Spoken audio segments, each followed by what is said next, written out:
100,000 soldiers, 400,000 vehicles, moving through a blizzard, turning 90 degrees, on roads clogged with refugees, retreating soldiers, and abandoned equipment. Patton's chief of staff later said that what the Third Army accomplished in those 48 hours has never been equalled in the annals of military history. But there was still one problem, a massive one: the weather. Since the German offensive began, the skies over the Ardennes had been completely overcast. No Allied aircraft could fly. Without air support, Patton's armoured columns would be exposed on the roads, sitting targets for German artillery. Patton made an unusual decision. He called for a chaplain. He told Chaplain James O'Neill he needed a prayer for clear weather. O'Neill was taken aback. He told Patton that such a prayer seemed neither reverent nor appropriate. Patton replied, "Chaplain, do you think that God controls the weather? Do you think it's improper to ask him to bring us clear skies to defeat the Germans? I consider this a prayer for justice."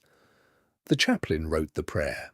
Patton had 250,000 copies printed and distributed to every soldier in the Third Army. And then, on December 23rd, the clouds broke. For the first time in weeks, Allied aircraft filled the sky. On December 22nd, as Patton had promised, 3 divisions of the Third Army launched their attack. They fought through German lines in temperatures that dropped to -20 degrees, through forests, across frozen rivers, over roads turned to sheets of ice. The Germans threw everything they had at them: panzer divisions, artillery, waves of infantry counterattacks designed to stop Patton before he reached Bastogne. They failed. On December 26th, 1944, just 4 days after the attack began, the 4th Armoured Division broke through the last German defensive line south of Bastogne. A single Sherman tank rolled up to the perimeter of the encircled town.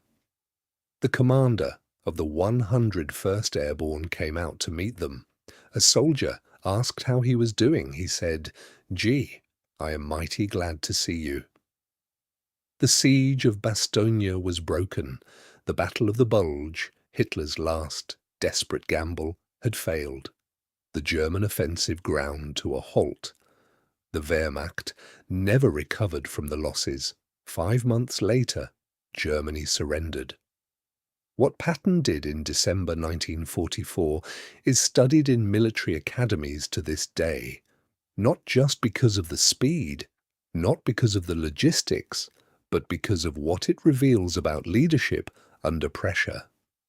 When everyone else saw disaster, Patton saw opportunity. When everyone else was reacting, Patton had already been planning. When everyone else doubted, Patton had already begun. He once said, "A good plan violently executed now is better than a perfect plan next week." In the frozen forests of the Ardennes, he proved it. This has been Fallen Empires. If you want more stories about the decisions that changed history, subscribe. Because next time, we go inside the single decision that cost Hitler the entire war.